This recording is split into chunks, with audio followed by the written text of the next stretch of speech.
할렐루야. 네. 주님의 이름으로 여러분의 삶과 부르심의 자리를 향해서 달려가는 여러분의 인생에 하나님의 은총과 넘치도록 부어주시는 평화가 늘 함께 계시기를 간절히 축원합니다. 우리는 신앙인입니다. 여러분, 신앙이라는 것은 무엇일까요? 단적으로 말하자면 신앙은 새로움으로 향한 초대라고, 또 그 초대에 응답하는 것이라고 생각합니다. 낯설게 들려오는 하늘의 소리에 귀를 기울이고 또 지금까지와는 완전히 다른 삶을 살아가는 것, 하늘의 초대에 다른 삶으로 응답하는 것, 이게 바로 신앙이라는 거죠. 사도 바울은 누구든지 그리스도 예수 안에 있으면 새로운 피조물이다라고 말했었죠. 그때 바울이 이전 것은 다 지나갔다라고 말했습니다. 다 지나갔다라는 말은 이제 없다라는 말입니다. 다시 말하면 이전까지의 삶과 완전히 결별한, 이전까지의 걸어왔던 방식, 생각하던 것, 살아가던 내 걸음과는 완전히 다른 결별한 삶을 살게 되었다라고 하는 그런 수준을 말하는 겁니다. 죽음의 삶 키워지는 무력한 삶에서 벗어나서 전혀 다른 생명에 참여하는 것, 여러분 이것을 부활이라고 합니다. 또 애쓰고 수고함으로 세상과 삶의 노예처럼 살던 우리 인생이 하나님의 자녀라고 하는 신분을 얻게 되고 하나님의 자녀로서 살게 되었다라는 것, 그게 바로 또 구원이죠. 따지고 보면 모두 다 이전과는 다른 전혀 낯설은 삶, 세상이 알지 못하는 전혀 새로운 삶을, 그런 삶의 차원으로 우리가 들어서고 그런 삶을 이제 살고 있다라는 것, 그게 바로 우리들의 신앙이라는 겁니다. 교회가 도대체 왜 이 모양이냐 하는 소리를 많이 듣습니다. 여러분, 그런데 그 이야기 나와는 관계없는 말이 아닙니다. 결국은 그 말은 무엇이냐면 신앙생활을 그렇게 하면서도 왜 우리는 삶의 방식이 변하지 않는가? 왜 그렇게 오랜 신앙생활을 했는데 너희들은 살아가는 게 다르지 않느냐? 이런 책망일 수밖에 없는 겁니다. 아무리 보아도 예수를 믿고 있는 우리 개개인의 삶이 별반 달라진 게 없어 보이고요.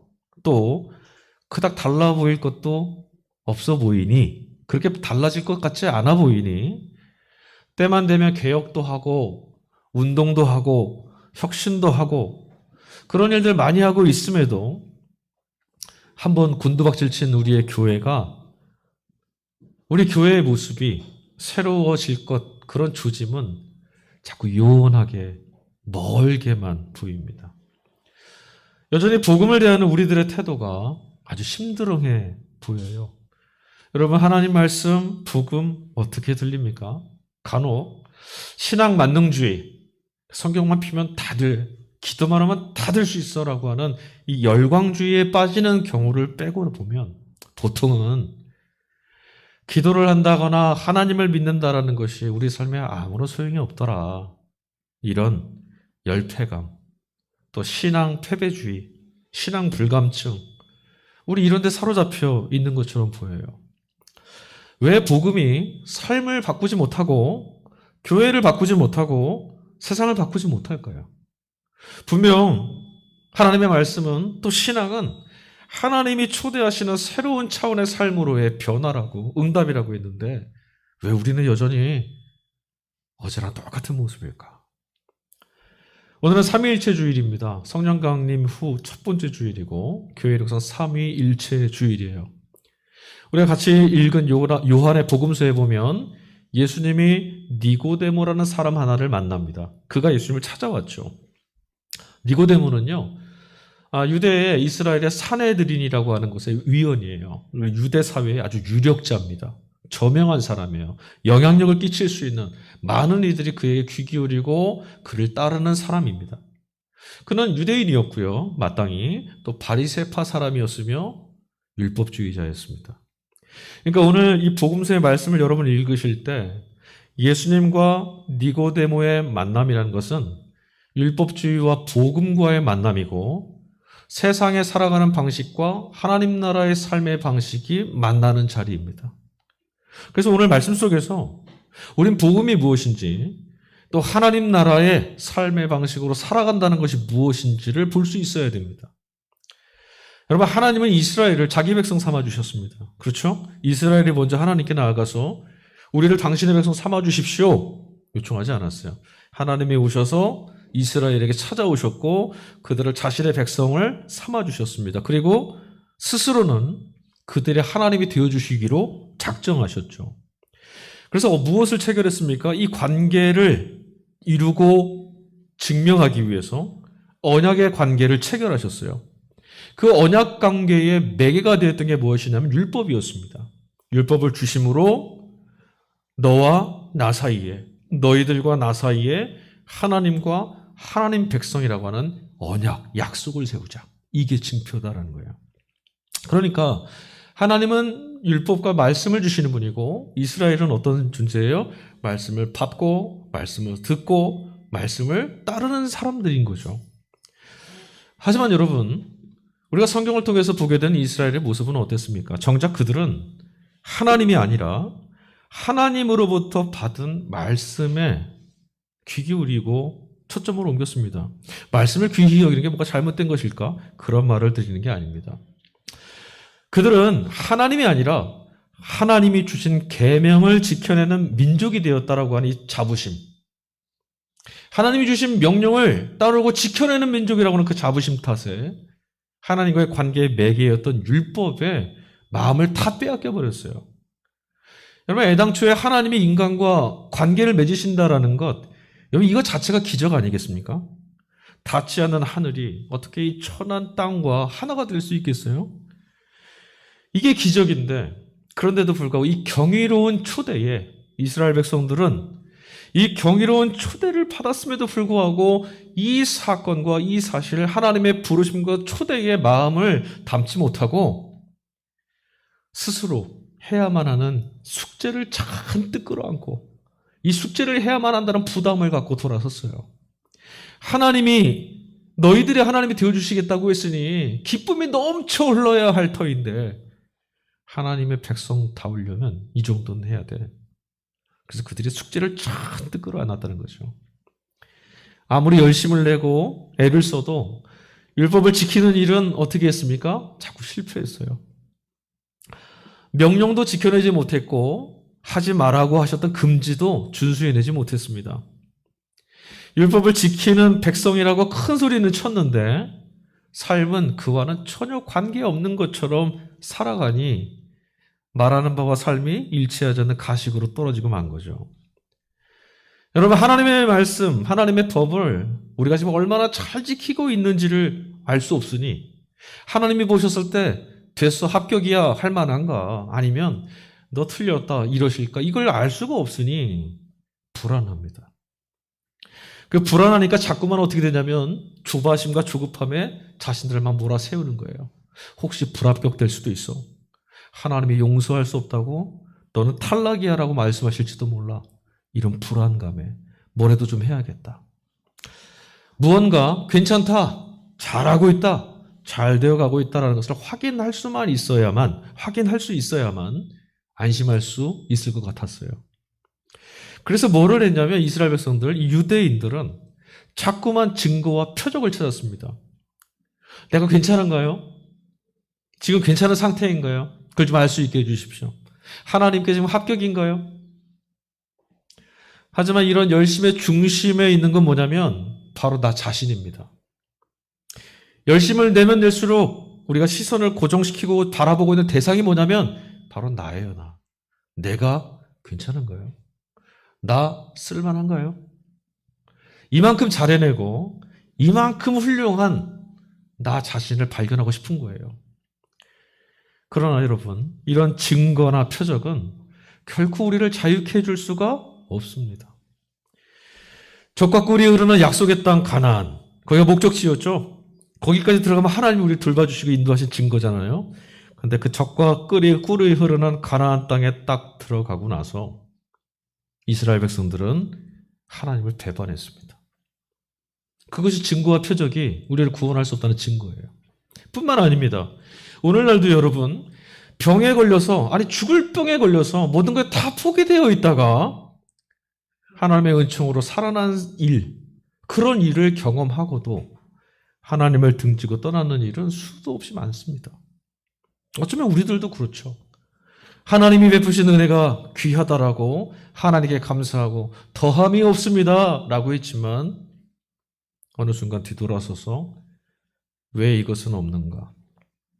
왜 하나님이 이것은 베풀어 주시지 않는가를 불평하는, 아니 하나님께 불평하지도 않고 세상에 가서 어찌 살까 이것만 몸부림치는, 그것이 우리들의 삶이잖아요.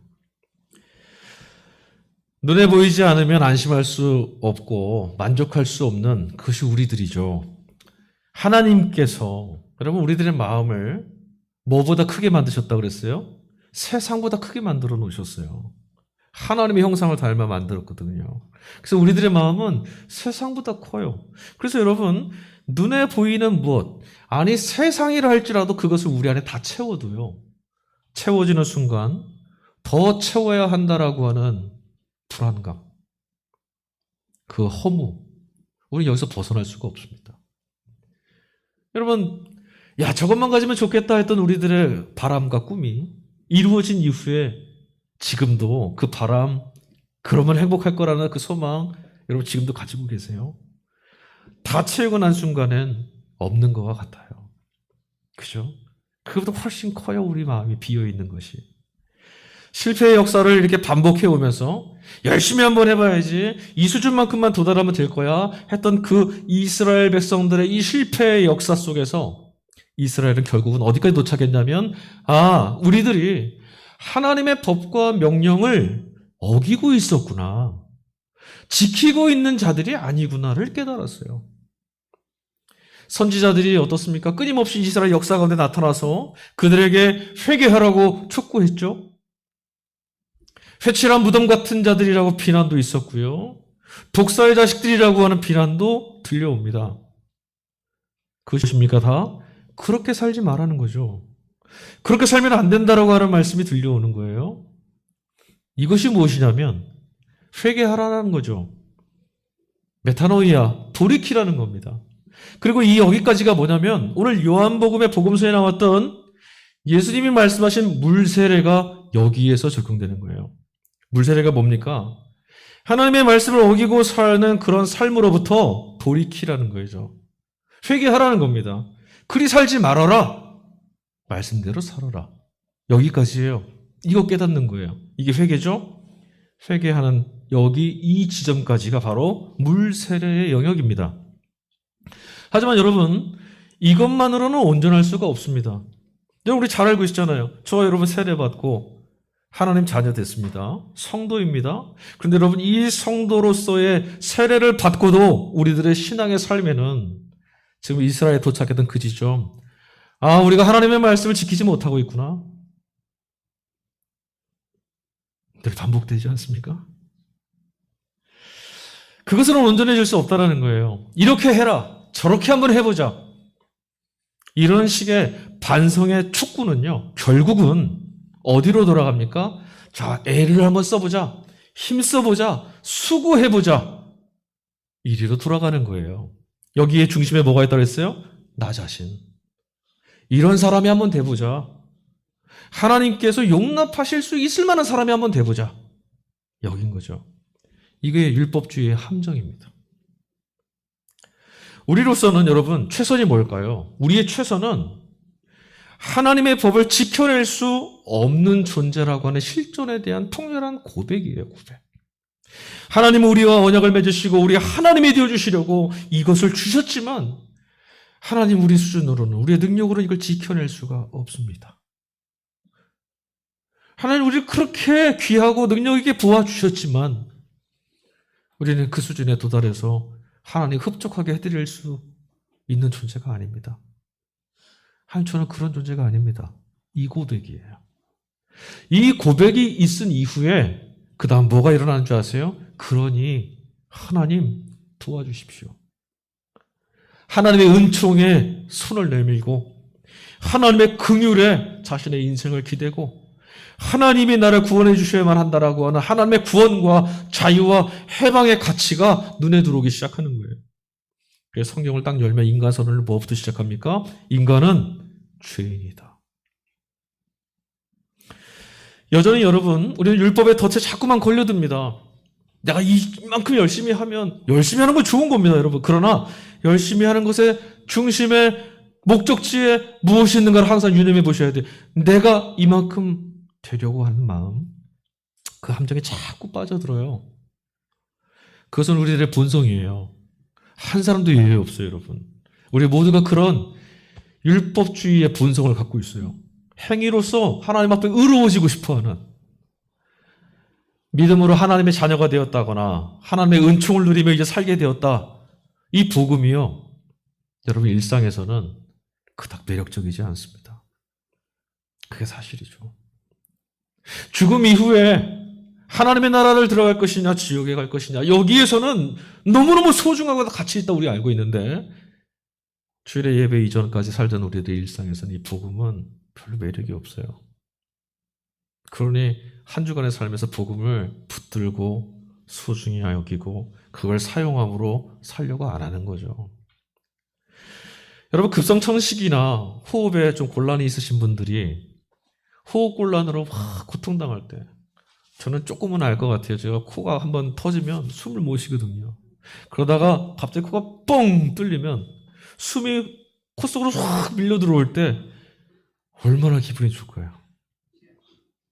모르시죠? 자, 코를 막고 입을 막고 1분만 버텨보세요. 하늘빛이 또 호해질 거예요. 그런데 숨이 탁 들어오면 살만 납니다. 그런데 여러분, 이런 기쁨이 우리들의 일상에서는, 저와 여러분의 일상에서는 이 공기의 가치가 돈 몇 푼의 가치보다 없어요. 그렇죠? 여러분, 숨 쉬면서 매 순간순간 하나님 너무 감사합니다. 내 돈으로, 내 능력으로 이게 어디서 온 겁니까 하나님? 이러지 않잖아요. 왜 그렇습니까? 우리에게 너무너무 귀중한 것들을 마땅한 것이라고 여기는 탓이에요. 당연한 거라 생각하고 내 거라고 생각해요. 눈에 보이는 뭔가를 소유하거나 그것들을 이루어서 남보다 더 나은 존재, 하나님이 보셔도 괜찮을 만한 그런 존재임을 확인받아야만 만족하게 되는 게 우리예요. 여러분, 그거 꼭 아셔야 돼요. 나는 원래 그런 존재예요. 누군가로부터 인정하고 칭찬받아야, 아, 나는 이 정도 사람이지. 기분 좋아져요. 근데 남이 너 이것도 못하냐 하는 말을 들으면 불쾌해요. 세상 없이 따르고 믿고 있던 사람이라도 나를 인정해 주지 않으면 원수 삼아버려요.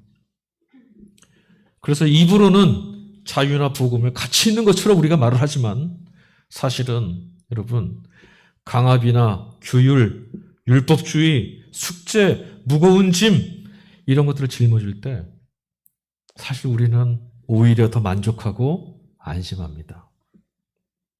목사님, 무슨 말씀이세요? 무거운 짐을 짊어지는 걸 누가 좋아합니까? 여러분, 제가 여러분에게 예배를 마치고 일상에서, 여러분의 삶에서 하나님의 은총을 한번 누리며 살아보십시오. 이게 제가 드릴 전부입니다. 교회에서 여러분께 해드릴 수 있는 전부입니다. 자, 잘 사세요. 코로나 이후에 모든 교회가 좀 이렇습니다. 열심히 하다 모든 걸 다 못하거든요.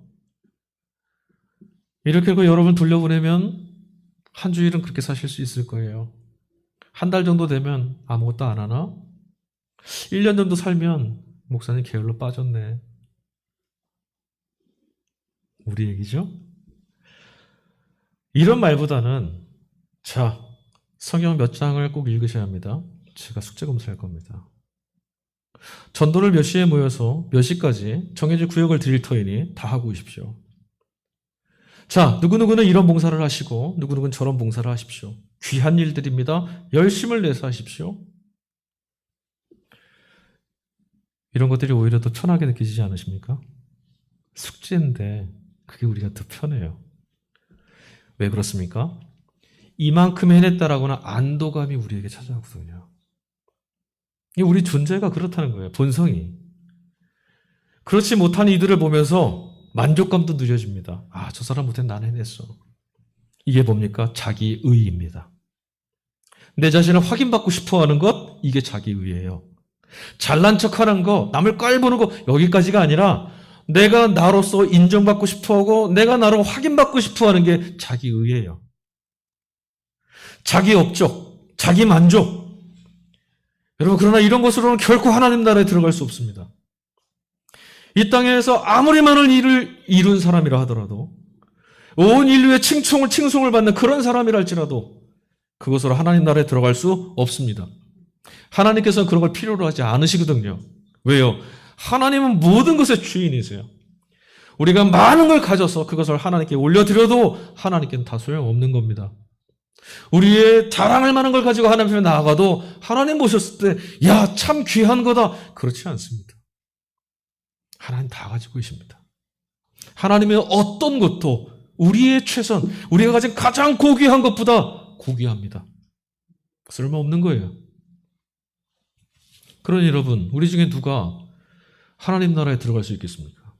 이게 우리 본성이고 이것을 가지고 하나님 앞에 나갔을 때 누가 하나님의 용납을 받을 수 있겠어요? 야, 너 정도면 되겠다. 누가 이런 말씀을 들을 수 있겠습니까? 이런 절망에서 우리가 듣는 게 바로 복음입니다. 어떤 소식이죠? 우리로서는 할 수 없는 그것을 하나님은 하실 수 있다. 주님의 말씀이었어요. 부자가 하나님 나라 가는 게 낙타가 바늘길 들어가는 게 어렵다고 했을 때 제자들이 주님께 여쭈었습니다. 그럼 누가 하나님 나라 갈 수 있습니까? 예수님이 제자들을 보면서 한심하다는 눈으로 보면서 그런 말씀하셨어요. 야, 네 힘으로 가. 하나님은 하실 수 있다. 이 말씀을 다시 말하면 뭔지 아세요? 하나님만이 우리를 위해서 해주실 것이 있다. 내가 하는 게 아니라 하나님만이 해주실 것이 있다. 요한복음 복음서 3장 5절 말씀입니다. 예수께서 대답하시되 진실로 진실로 내가 이르노니 사람이 물과 성령으로 나지 아니하면 하나님 나라에 들어갈 수 없느니라. 아멘. 이거 엄청난 말씀이에요. 다시 한번 읽어드릴게요. 여러분 힘있게 아멘 하세요.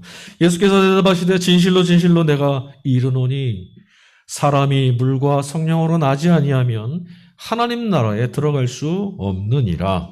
아멘. 보이지도 않고 어디 계신지도 모르겠는 그런 성령에 의해서라고 주님이 말씀하셨어요. 야, 큰일입니다. 너무 막연하잖아요. 보이지도 않는 성령에 의해서 거듭는 그건 뭐야 도대체? 너무 허무하다고 생각하십니까? 여러분 그렇다면 우리는 아직 하나님 나라를 경험해보지 못한 겁니다. 영생의 깊이가 어떤 것인지 다 보지 못한 거예요. 우리의 입술의 고백은 영생에 대해서 이야기했지만 영생에 하나님의 얼마나 신비롭고 놀랍고 얼마나 아름다운 것이 담겨있는지 우리 상상도 지금 못하고 살고 있는 겁니다. 성령에 의해서라는 말씀을 한번 곱씹어 보세요. 성령에 의해서라는 말씀, 여러분 성령은 누가 소유할 수 있습니까? 여러분 중에 누가 나는 성령을 내 마음대로 부릴 수 있어, 내가 성령을 소유할 수 있어, 난 성령을 가질 수 있어, 이럴 사람 있어요? 없습니다. 누구도 그리할 수 없어요. 왜요? 성령은 하나님이시거든요. 아무도 성령을 소유할 수 없어요. 그 말씀. 그러니 성령에 의해서라고 하는 이 말씀을 통해서 하나님의 구원이 우리들이 가지고 있는 부유함, 혹은 내가 아무것도 갖지 못한 가난함, 세상에서 칭송받는 귀함, 세상이 없이 여기고 깔보는 천함, 나이가 많고 연소한 것, 어느 민족이냐, 어떤 출신 성분을 가졌느냐, 얼마나 능력이 좋느냐, 그 어떤 기준에도 구속당하지 않고 이 말씀 때문에 우리는 하나님의 구원 앞에 평등해집니다. 누구라도 하나님 앞에 서면 성령으로 구원받았느냐, 이 한마디만으로 모든 것이 평가돼요. 하나님 나라에 들어가는 것은 오직 하나님에 의해서만 이루어질 수 있는 전적인 은혜라는 걸 지금 예수님이 말씀하시는 거예요. 성령에 의해서라는 말씀은. 그러니까 여러분 성령에서 거듭나야 돼. 뭔가 불이 임하고 뭔가 삼층천이 보여지고 뭔가 머리에 뭐가 있고 얼굴에 광채가 나고 이런 게 있어야 돼. 표적과 증거가 아니라 이 말씀이 뜻하는 것은 하나님만이 하실 수 있는 것이 바로 구원이다라는 말씀이라는 거예요. 그래, 다른 것 갖고 뽐내지 말라는 거죠. 이것 가지고 이 정도면 됐다라고 큰 소리 치지 말라는 거예요. 너는 이거 없으니까 안 된다라고 함부로 말하지 말라는 거죠. 성령에 의해서만. 하나님께서 성령에 의해 예수 그리스도 안에서 우리를 거듭나게 하셨던 목적이 뭡니까, 여러분? 그 목적이 본문의 후반절에 두 절의 말씀에 들어있어요. 16절, 17절. 너무너무 유명한 말씀이죠. 우리 같이 한번 읽어볼까요? 요한복음 3장 16절, 17절 같이 읽겠습니다. 하나님이 세상을 이처럼 사랑하사 독생자를 주셨으니 이는 그를 믿는 자마다 멸망하지 않고 영생을 얻게 하려 하심이라. 하나님이 그 아들을 세상에 보내신 것은 세상을 심판하려 하심이 아니요 그로 말미암아 세상이 구원을 받게 하려 하심이라. 아멘. 얼마나 아름다운 복음입니까? 예수 그리스도가 이 땅에 오신 목적이 뭐라고요? 우리를 정죄하고 심판하심이 아니라 정죄와 심판의 세계로부터 우리를 구원해내시기 위해서 오셨다는 거예요. 그리고 여러분 나가서 복음을 전하시는 겁니다. 기쁨의 소식을 전하시는 거예요. 여러분 나가서 예수 천당 불신종 말씀하지 마시고 너희들이 한 번도 본 적도 없는, 한 번도 경험해보지 못한, 한 번도 숨쉬어보지 못한 자유와 구원을 하나님은 주시느니라. 예수님 안에서 이 말씀하시면 돼요. 성령에 의해서 거듭나야만 예수 그리스도를 보내셔서 우리에게 영생을 주시는 하나님을 믿을 수 있어요. 아무나 하나님 믿을 수 있는 게 아니에요. 이 땅 이제부터 믿어야지 안 됩니다. 제가 하나님을 진심으로 믿게 된 것 불과 10년도 안 되는 것 같아요. 저도. 계속해 목회를 시작하고 나서 이 믿음이 매일매일 새로워지고 바뀌어가고 있어요. 아, 나 다 허투루였구나. 엉터리였네. 그런 말을 고백할 때가 지금도 있어요. 만약에 하나님이 내 믿음 수준으로 나를 구원하신다면 영원히 구원받지 못하겠다. 그렇다면 여러분 영생을 얻기 위해서 성령으로 거듭난다라는 것은 도대체 어떻게 살라는 말씀일까요? 우리에게. 그럼 이제 어떻게 해야 되는 거죠? 바울은 오늘 서신서인 로마서 말씀에서 8장 13절에 육신으로 살면 죽고 영으로 몸의 행실을 죽이면 살 것이다라고 권면하고 있습니다. 이것은 또 무슨 말씀입니까? 이 말씀은 앞서 말씀드린 우리의 뭔가의 열심, 우리의 뭔가 해야 될 똑같은 물의 세례를 말씀하시는 것 같이처럼 들려요. 뭐 어떻게 하라는 거죠? 여기서 바울이 몸, 육신 이것과 반대되는 개념으로 사용된 단어가 성령입니다. 그런데 여러분 바울이요 몸을 뜻하는 헬라어 단어가 두 가지가 있어요. 소마라는 말과 사르크스라는 말이 있는데요. 이 본문에서는 사르크스라는 단어를 사용했어요. 왜? 이게 무슨 뜻이냐면 소마라고 하는 몸은요. 이 몸이에요. 누르면 아프고 베이면 피나고 이 몸, 우리 육체를 말하는 겁니다. 사르크스라고 하는 몸은 무엇이냐면 이런 거예요. 여러분 하늘에 속한 사람, 땅에 속한 사람 이렇게 말하면 하늘에 속한 사람은 무엇을 말하는 거예요, 여러분? 저기 공중 어딘가에 떠 있는 사람 얘기하나요? 땅에 속한 사람 그러면 저 땅 지하 어딘가에 살고 있는 지하인을 말하나요? 아니죠. 하늘에 속한 사람이라는 것은 하늘의 법을 따르고 살아가는 사람. 땅에 속한 사람은 어디예요? 땅의 가치에 순응하고 살아가는 사람 이거 얘기하는 거죠. 몸은 무엇이냐면 하늘에 속한 것과 반대되는 세속적인 모든 것을 말하는 거예요. 그러니까 쉽게 말하면 이런 거죠. 돈을 벌고 돈을 벌어야 살고 유명해져야 살 수 있고 성공해야만 한다라고 말하는 탐욕을 채우기 위해서 필요한 모든 것이 육체의 일, 사르크스, 몸을 위한 일이라고 말하는 거예요. 일주일 동안 우리는 무엇을 위해서 일했나요? 그러므로 그에 반대되는 이 사르크스와 반대되는 그것이 바로 성령에 속했다라는 거죠. 육신의 일, 세상의 일을 도모하게 살아온 이것과 다른 무엇을 추구하며 사는 것, 이게 바로 성령에 속했다라는 말씀인데 이 말은 뭡니까? 하나님의 뜻을 따르고 하나님 나라의 통치 원리를 내 삶의 원리로 받아들이고 하나님의 방식을 따라 사는 사람, 그런 사람 되었다라는 것, 이게 무엇이냐? 성령에 속해 있는 사람이라는 뜻이에요. 성경을 읽으면 말씀에 나옵니다. 유대의 율법주의자들은 사랑하라, 내 이웃을 사랑해라 이 말씀을 지켜내라고 애를 썼습니다. 그래서 그것을 하는 척하고 신용을 했었죠. 성령에 속한 사람은 어떤 사람입니까? 나의 본성은, 나의 육체는 절대 사랑할 수가 없는데 저 사람을 밟고 딛고 일어서야만 내가 성공을 살 수 있는데 하나님 나라의 방식은 내가 가장 미워하는 자를 끌어안으라 하셨으니 그것을 인정하는 거예요. 안 인정하는 게 아니고 인정하는 거예요. 그러라 하셨으니 그것이 하나님 나라 백성의 삶이라 하셨으니 난 그렇게 살아야지. 성령에 속한 사람이에요. 돈을 많이 벌고 남을 속여서라도 돈을 벌어서 떵떵거리고 살아라. 이게 세상의 법칙인데 이것을 나누어서 헐벗은 일을 도와라. 이 말씀에 순응하는 사람이 누구라고요? 성령에 속한 사람. 왜 세상은 그렇게 안 가르치잖아요. 세상 여러분의 세상이 그렇게 가르칩니까? 바울에 의하면 두려워하는 양자의 영을 받은 사람들은 세상을 따르며 사는 사람들이 그런 사람들이고 반대로 하나님 나라를 살아내는 이들, 하나님 나라의 통치 방식에 따라 살아가는 이런 사람들을 양자의 영을 받은 자들이다라고 말하고 있어요. 성령에 속한 거니까. 율법주의에 사로잡혀서 여러분 열심을 내고 힘을 다하고 애를 쓰면 쓸수록 무엇이 남냐면 주인에게 어떻게 인정받아야 하나 하는 종의 불안과 염려가 남아요. 양자가 아니라 종이기 때문에. 하지만 여러분 우리는 그리스도 예수를 통해서 하나님을 바울에 의하면 아빠, 아버지라 부를 수 있는 자녀가 되었습니다. 아침부터 늦은 저녁까지 10사람 몫을 감당하고 100사람 몫을 감당하는 방법 뛰어난 그런 일들을 땀 흘려 하고 수고를 했어도 종은 종입니다.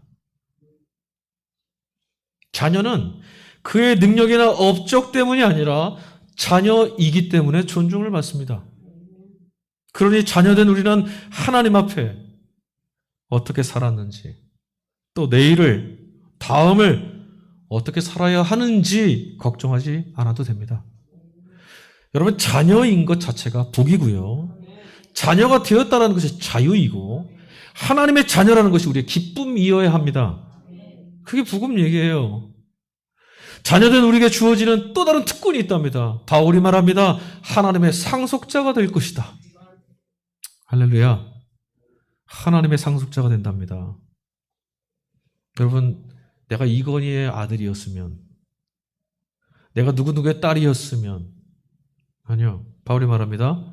하나님의 상속자다.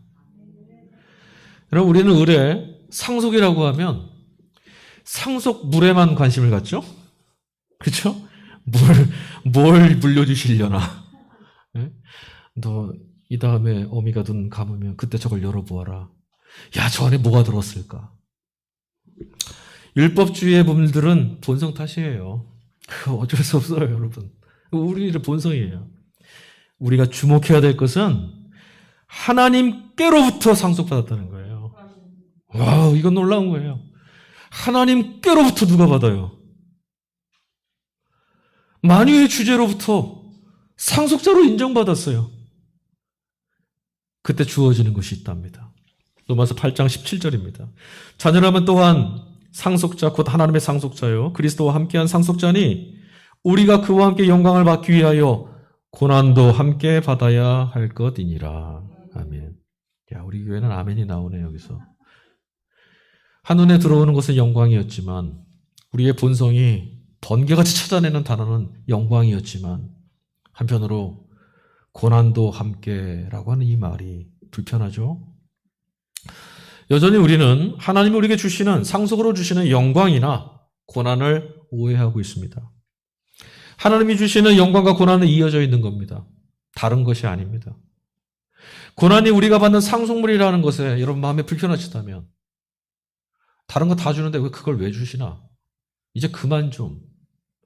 그래서 고난이라는 것을 이 단어를 읽지 않고 상속받은데 너희는 영광을 상속받을 자들이라 여기까지만 읽고 지나치고 싶다라면 우리는 하나님이 주시는 하늘의 상속물의 가치를 알아보지 못하는 땅에서 우리가 내 손에 붙잡았던 그런 가치에만 너무 익숙하고 마음을 빼앗겨서 하나님이 주시는 상속물의 가치가 무엇인지를 전혀 모르는 사람들이라는 거죠.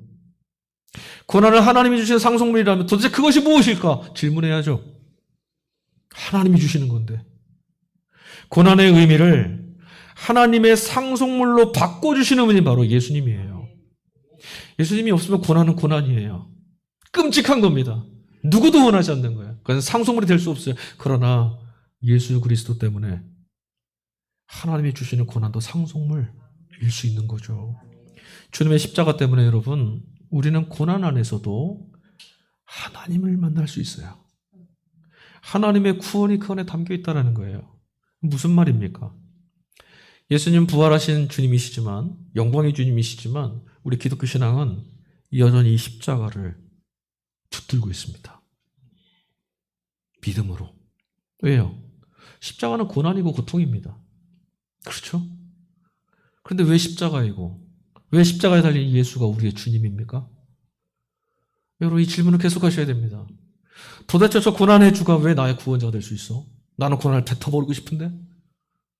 나보고 같이 죽자는 거야? 질문하셔야 돼요. 그냥 그렇다더라? 아니, 그렇지 않습니다. 십자가라고 하는 것은 절대의 고난이죠. 죽음의 자리예요. 그 죽음의 힘 앞에서 예수님은 어떻게 하셨죠?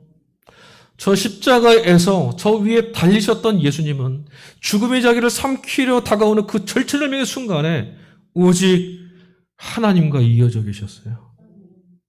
누가 그럴 수 있습니까? 조그만 고난이 와도 하나님도 팽개쳐버리는 우리인데, 하나님의 영광이 아무리 좋아도 고난이 찾아오면 다 눈에 보이지 않는 우리인데, 예수 그리스도는 죽음의 고난의 자리에서 그 위에서 하나님을 주목하고 계셨어요. 아버지 어찌 나를 버리십니까? 라고 말하는 절망 속에서도 하나님께 닿아 계셨어요. 인류 안에 그런 분은 없습니다. 온몸과 영혼이 하나님께로 이어져 있던 분은 예수님밖에 없어요. 그래서 예수님 위에 누구도 하나님의 용납하심을 받은 메시아, 하나님의 구원자가 될 수 없는 겁니다. 그래서 여러분, 예수님만이 우리 구원자 그리스도인 거죠. 그리고 또한 예수님을 우리들의 공동체 운명으로, 내 자신의 운명으로 예수님의 삶을 받아들이고 같은 운명의 공동체로 살아가는 삶, 그 안에서 경험하는 하나님 경험이 바로 하나님과 일치됨을 경험하는 구원이라는 거예요. 예수님과 같은 삶을 살아가는 궤적 외에는 하나님과 이어질 수가 없어요. 그러니까 예수님이 받은 영광도, 예수님이 취하셨던 고난도 우리는 예수님을 믿는 믿음 안에서 같이 걸어가야 돼요. 가만히 한번 돌아보세요. 실제로 저와 여러분의 삶에 느닷없이 극심한 고통이 찾아왔을 때를 한번 생각해 보십시오. 정작 문제 자체는 너무 고통스럽죠? 그런데 돌아보세요. 그 고통이 있던 그 순간에, 그 고통이 찾아오기 이전까지 죽겠네 살겠네 했던 그 모든 문제는 다 사라지고 없지 않습니까? 저 원수덩어리 얼굴 보니까 아주 죽을 것 같아 했던 그 문제도 이 죽을 것 같은 고통의 문제가 딱 찾아온 순간 신경 안 쓰여져요. 가난도 이게 문제가 아니에요. 지금 내가 죽나 사나 하고 있는데 이게 무슨 문제야? 아무 문제가 아니게 되죠. 평상시에는 자신의 삶을 행복하지 못하다고 여기게 만들었던 모든 문제들이 고난이 다가온 그 순간에 아무것도 아닌 것처럼, 없는 것처럼 여겨집니다. 고난은 비로소 우리를 그 세상의 문제로부터 세상의 선악에서 벗어나게 해주는 문이 될 수 있는 거예요. 우리가 고난의 때에 이르러 절실하고 진실하게 하나님을 부를 수 있는 것, 그게 바로 십자가에 달리신 예수님 때문이라는 거예요. 여전히 세상이 귀하다고 하는 것, 그리고 그것보다 내가 귀하다고 생각하는 것을 포기할 수 없어서 그걸 내 마음의 중심에 놓고 살고 있는, 하나님의 구원을 믿지 못하고 고난을 자꾸 회피해야 될 무엇인가로 밀어버리기만 한다면 우리는 예수님 말씀대로 거듭남을 경험해 보지 못한 사람일 수도 있습니다. 성령에 의한 거듭남을 통과한 사람은 영광의 자리뿐만 아니라 고난의 자리에도 함께 계시는 하나님을 주목합니다. 거듭남이란 위로부터 임하는 것입니다. 여러분 성경에 보시면 각주에 관주에 써 있을 거예요. 위로부터 또는 위로부터. 원문에 써 있어요. 거듭남은 위로부터 주어지고 임하는 거예요.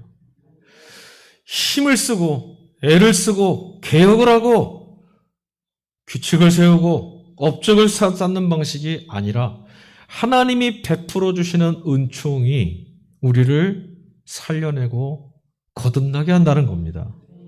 하늘로부터 은혜가 부어져야만 한다는 거예요.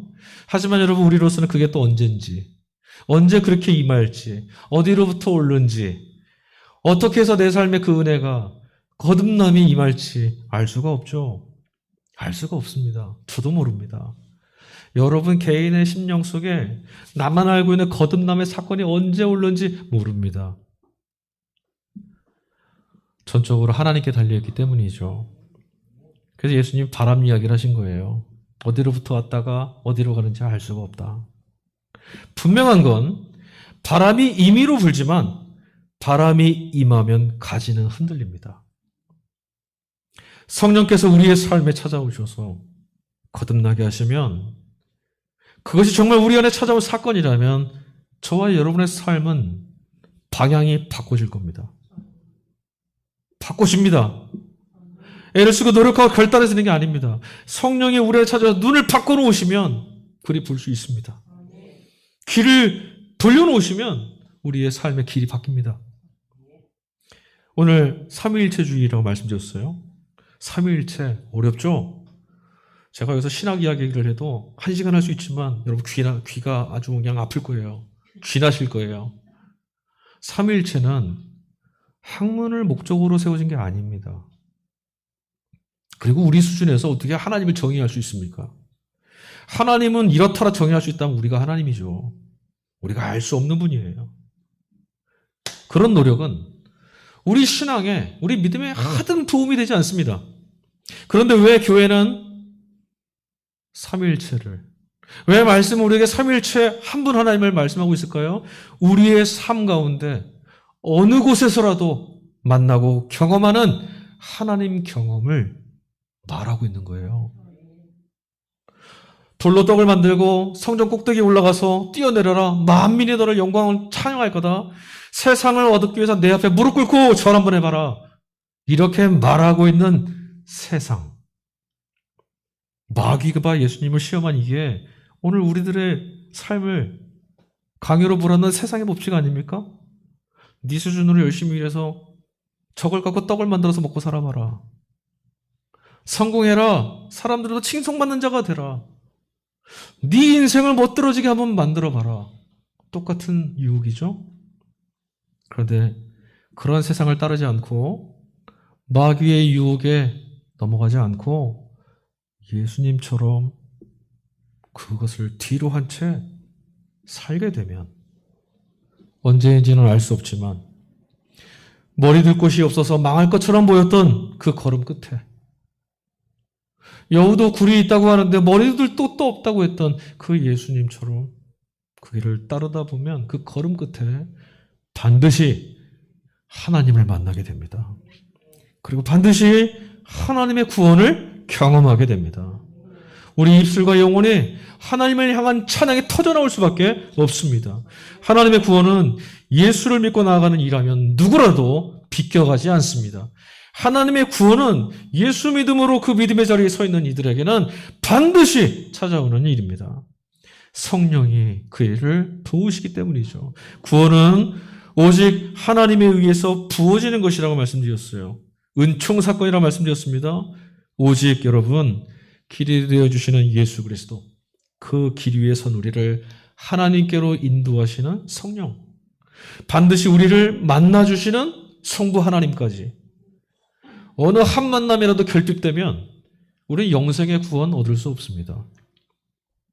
그러니 이게 얼마나 대단한 일입니까? 하나님이 어떤 순간에도 우리의 구원을 포기하지 않고 만나주신다라는 거잖아요. 우리가 하나님 나라에 들어가기 위해서 해야 될 것은 딱 하나입니다.